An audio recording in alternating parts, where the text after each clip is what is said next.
Do we have too much government? We need to put people ahead of corporate profits. This system is so lopsided. This threat is a real threat to democracy. And I think that's really important. That's something we haven't been doing in this country for a long time. Where do you start? What do you do? How do you do it? Access to Democracy is sponsored by Thomson Reuters, providing legal professionals with the intelligence, technology, and human expertise they need to find trusted answers. Products include Westlaw, Practical Law, and Firm Central legal practice management software for small law firms.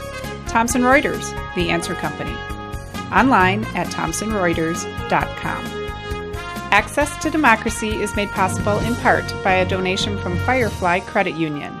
Firefly is the new name of U.S. Federal Credit Union, which has proudly served the financial needs of the Greater Twin Cities community since 1925.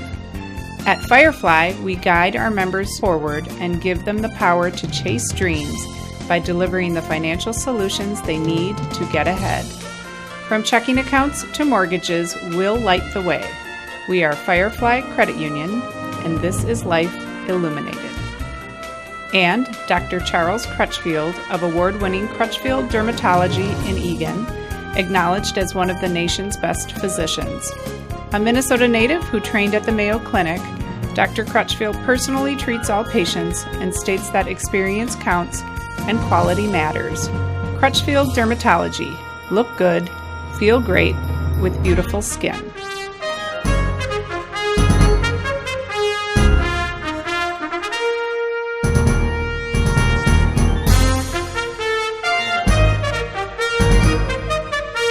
Welcome back. Access to Democracy is here. Alan Miller is here. A return guest is here. And a really special individual, William Blair Anderson. What the hell? Let's try that again. William Blair Anderson, who's known as Blair, who is the police chief at St. Cloud.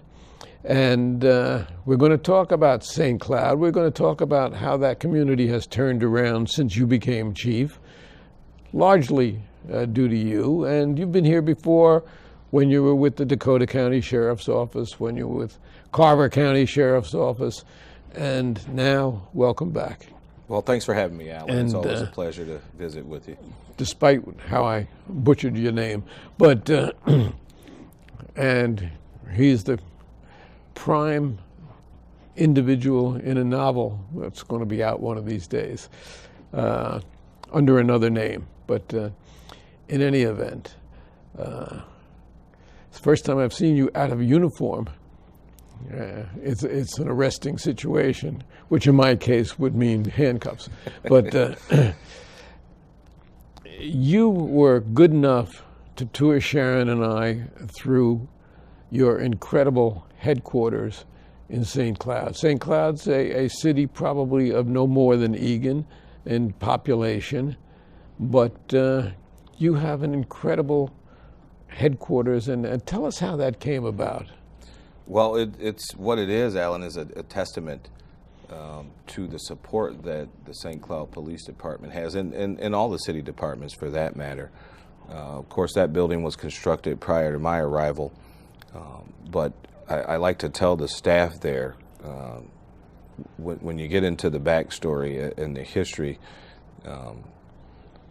it was put on the ballot as a bonding referendum, which represented a significant property tax increase, right, to all homeowners in the city of St. Cloud, and it passed overwhelmingly. And so I use that as motivation to remind my staff sometimes that the citizens of St. Cloud have already shown us how much they think of us to build us such a state-of-the-art facility. Therefore, they get our best every single day. Now, we took a 2-hour tour with you through that headquarters. And, as you say, state-of-the-art, everything. It was overwhelming. But what you don't know is sometimes when you had to go away and got called off, I had a chance to ask some of the officers what they think of you. How's things going with Chief Anderson? And the feeling, the warmth, the love, the respect that they have for you is absolutely overwhelming. And that goes from your top deputies on down to some of the people that we spoke to, even down in the motor pool and things like that. So obviously that has a lot to really say for the department, to say for you, to build an esprit de corps, and to really make that department a well-functioning department. So, well, it's a phenomenal group of people. It really is, and honestly, the privilege is mine to be able to work with and for those folks, not only inside the agency but outside. Now, years ago, and not that many years ago, St. Cloud was known as White Cloud because there were a lot of incidents, racially motivated and otherwise. That's not the case anymore. And you came there, what, in 2012? Correct. It's as though the entire city has turned around. And obviously, a lot of that is attributed to you and the police force there and how you handle things. Well, that's very kind of you to say, Alan, but I think that that turn started before my arrival. In fact, I know it did. I won't take credit for the turnaround from what St. Cloud used to be to what it is now, honestly. A lot of hard work has been done and continues to be done, and it really starts at the top. And so it's funny because that is the moniker that St. Cloud had years ago. And when I hear people on the street refer to St. Cloud as White Cloud, it tells me that they haven't been there for a long time. Because it has changed, it's grown, it's changed for the better, and that's largely attributable to our elected officials. Of course, our mayor, Dave Kleiss, phenomenal. I don't know where he went to mayor school, but wherever he went, they should send any prospective mayor because he knows how to build and create a community and build sustainable partnerships. And so we're grateful to him and to all of our other elected officials. He leads the council, and you've had some really great public employees who are working for the city. All of it has melded together into what is really a very cohesive and progressive and really beneficial for the people of St. Cloud group. No, it really is. And, you know, the more places I go, I'm invited to speak at events nationally, and I like to share the things that have worked in terms of us creating and building and sustaining positive relationships, not only with our government partners, but with our private partners. And St. Cloud should be used as a model city. And there are some people that probably would chuckle when they hear that, but I've seen the proof.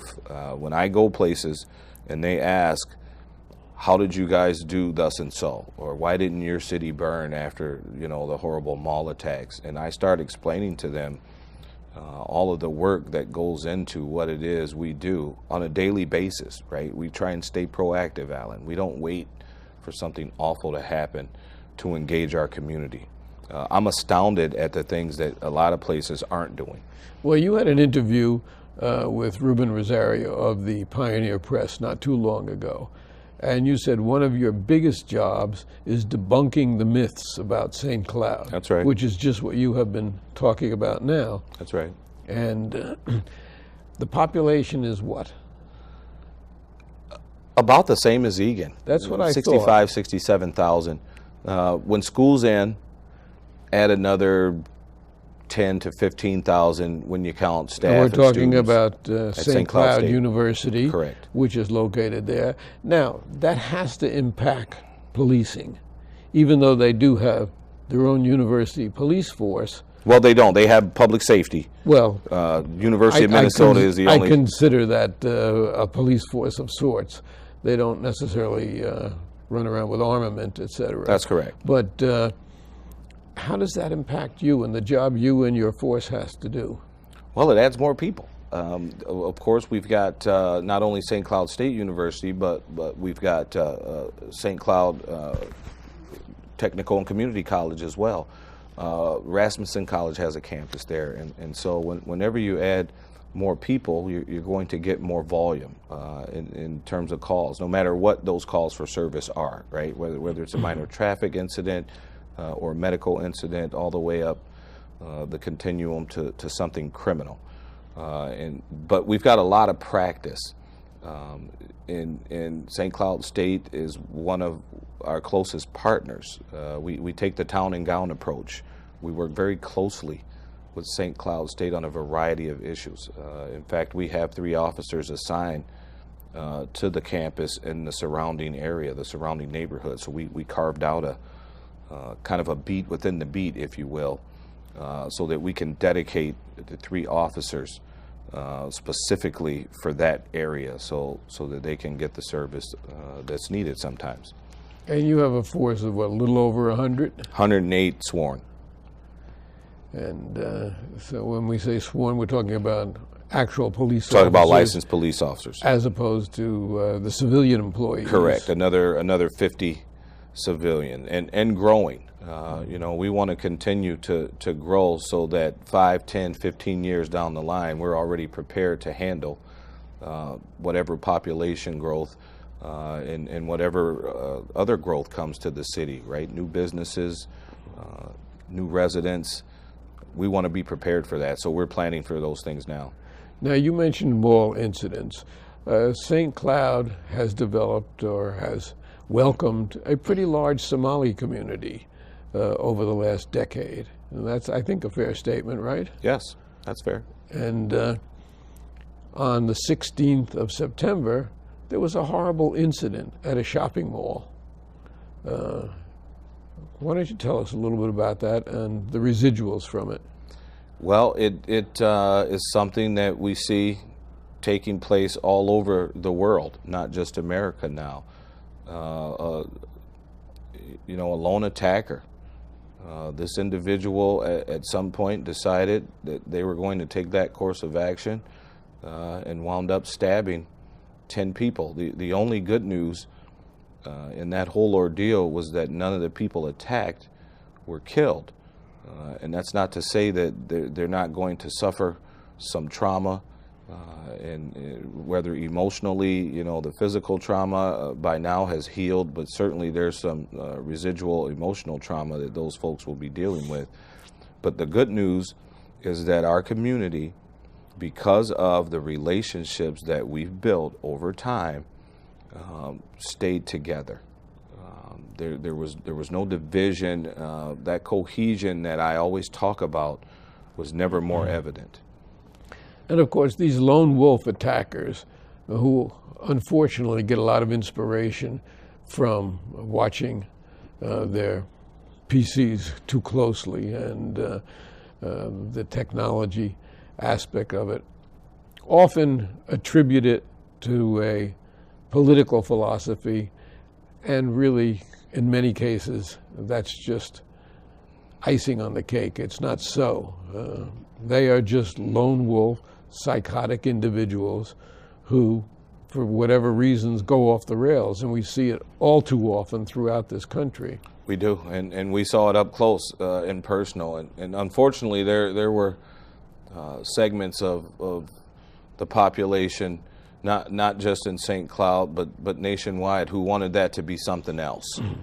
And it didn't help that a couple days after the attacks, ISIS claimed responsibility. Well, they claim responsibility for anything that goes on. And there really was no connection after the investigation. We never were able to substantiate any connection to any radicalized terrorist organization. And so for us, at the conclusion of our investigation, it was what it appeared to be. It was a lone attacker.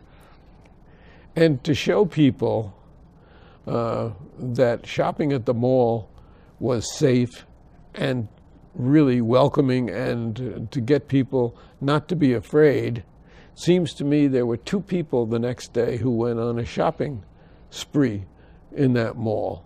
And I think one of them was named William Blair Anderson, and the other was named Mayor Kleiss, if I'm not mistaken. Yeah, Mayor Dave Kleiss and I, again, we wanted to try and get back to normal as quickly as we could, knowing that an incident that gets international attention is probably going to leave an indelible mark on any community where something like that takes place. And St. Cloud was no different. But we wanted to try and get things back to normal as quickly as possible. And of course, I'm no stranger to the shopping mall. And he and I decided that, you know what, we're going to go out and welcome people back. And the great news, again, is that incident happened on a Saturday. We closed the mall down on Sunday. Monday they were open for business. By Tuesday, the mall parking lot looked like it looked the previous Tuesday. And that is a testament to the will and just the inclusion and the full hearts, for lack of a better phrase, of the wonderful people who make up St. Cloud. And that's across the board. And it sounds really corny, but it really is the truth, Alan. Now, you were interviewed by Fox News, and they tried to divert this into a terrorist attack of some sort. And you really handled that beautifully and put it away with your responses. How is relationship with the press, by and large? Well, my relationship with the press, I think, is positive. We need them. They need us. Do I always agree with their vantage point, with their spin, if you will, on the story? Absolutely not. And so what I try to do whenever I'm interacting with the media, or anyone else for that matter, is be transparent about things. Debunk myths, and that takes up a lot more time in my day than I would like, but I think it's necessary. And it pays dividends. Well, I certainly hope so. It seems to in St. Cloud, but unfortunately, people believe what they read or what they hear, and they don't take the time sometimes to investigate or do their own fact finding. And so we try and bridge those gaps wherever we can. It's one of the real blemishes on our society at the moment, in my mind, is that people have become too involved in creature comforts and too lazy to really, really delve into things that are important to them. Even schooling, we don't do as much in social sciences, in the humanities, in civics, and things like that. Yeah, there's plenty of courses in computers and all, but getting away from those conscience fundamentals is really very detrimental, I think, in the long run. I would agree, and you and I both are old enough to remember, what elementary or primary education used to look like, and it doesn't look like that anymore. And well, I'm old enough to remember. Lincoln and I used to walk to school together, but uphill both ways. Uphill both ways. Well, I had a conversation with a good friend of mine who's a professor at St. Cloud State. Brilliant woman, Dr. Mary Clifford. Absolutely brilliant individual, and she gets it. And we were having a friendly conversation about what role technology plays, right, in learning or the lack thereof. And one of the things I mentioned to her was that, they don't teach cursive writing in school anymore. That's right. I was amazed to find that out. And her retort was that, well, is that really as important as it used to be? Now, true to who she really is, she went and did some research and came back and said, man, I hate to admit it, but you're right.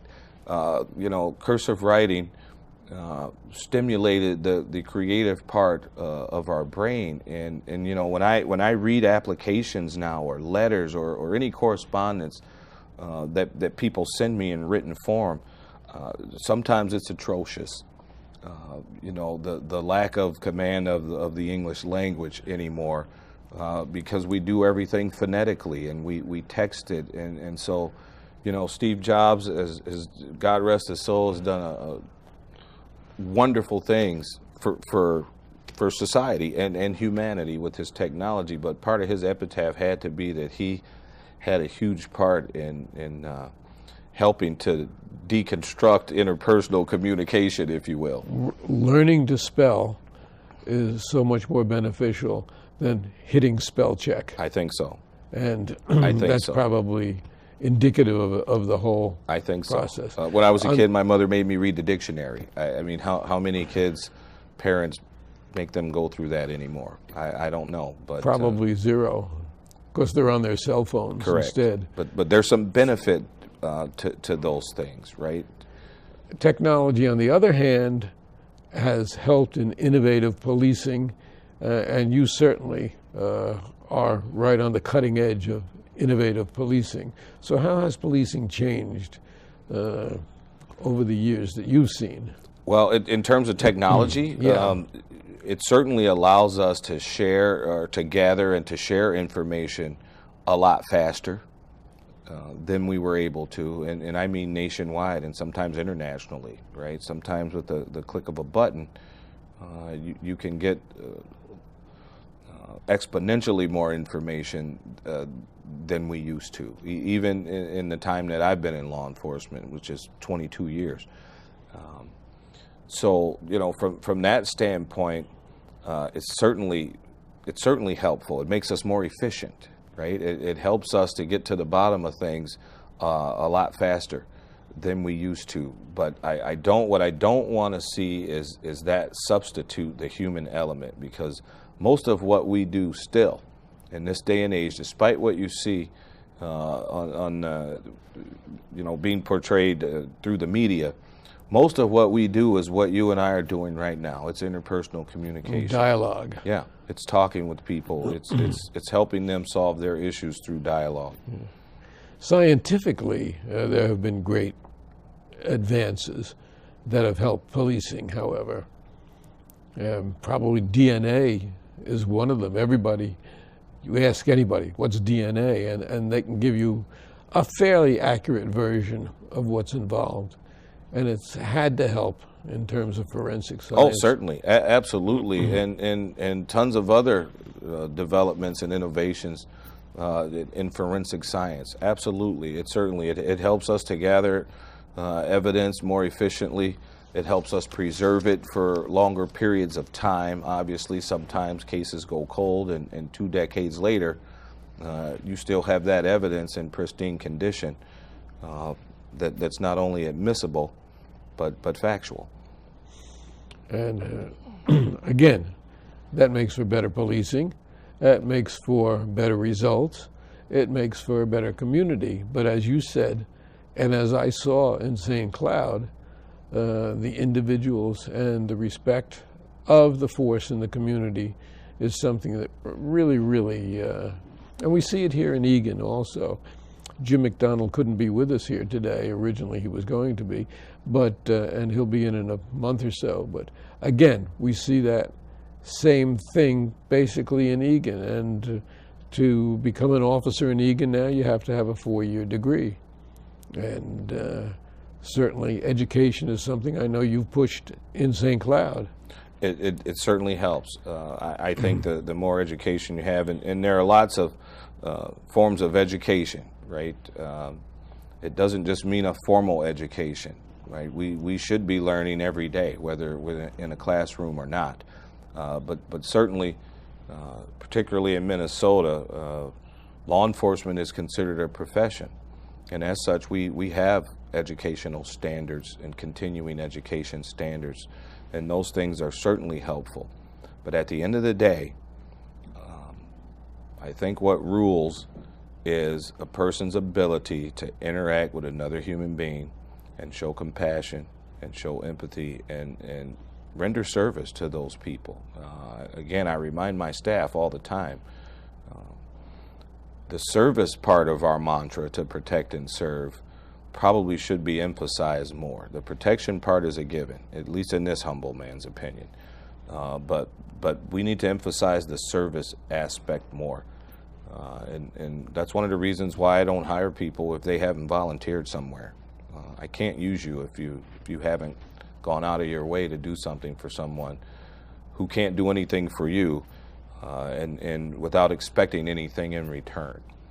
Well, that's interesting. I didn't know that, but when I apply to become an officer in St. Cloud, I'll keep that in mind. Get your volunteer time in prior to that, because it's crucial. And what I've seen over the years is that the people who volunteer, they do much better in this profession than those that don't. They work with people.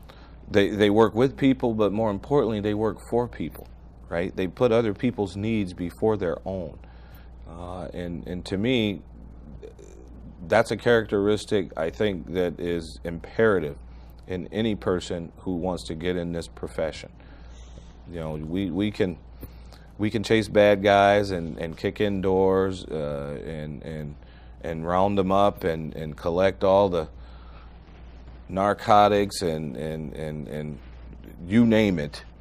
But at the end of the day, 90% of the time we spend with people is helping them solve everyday problems, right? We find people in all forms of humanity, and a lot of them aren't good. And so when they call us, at least in my opinion, they're expecting someone to come and help. They've submitted, right? When you pick up the phone and call and say, I need help, it's a hard thing for any human to do. And so for us, when we take that call, it's important to me that they know that we're coming to help, not to judge, but to render service. Now, the St. and time is practically run out of. I always have a lot of material that we didn't get a chance to get to, but St. Cloud is much more diverse community than it was, say, even a decade ago. Absolutely. You know? Absolutely. We have representation. As a matter of fact, I have a world map in my office, and it's marked. Every country is marked that has a representative who lives in St. Cloud, and there are over 30 countries on the world map that are represented in the city of St. Cloud, and so a lot of emphasis is as placed, well as in your department. Correct. Not as many in the department, but certainly within our community. And a lot of emphasis is placed on our East African population, but we have representation from all over the world. And one of my other mantras is, no one gets special treatment, but everyone gets treated special. So we're going to keep building on the things that we've done, keep trying to improve, and keep plotting our vision here to move forward so that we can grow along with that city and continue to provide the service that they expect and deserve.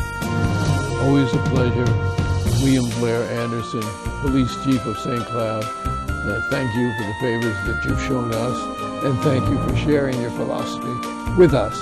Thank you, Alan. Always a pleasure to visit with you, sir.